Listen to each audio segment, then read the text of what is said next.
up to 5 miles per hour in the evening, becoming light. Wave.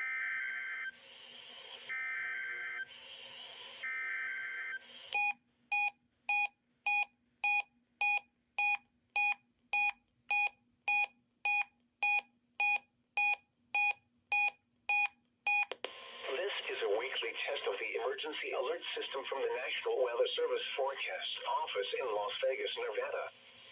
This system is used to provide warnings and essential safety information during emergencies. If this had been an actual emergency, you would receive official information, news, or instructions from the station. This concludes the weekly test of the Southern Nevada Emergency Alert System.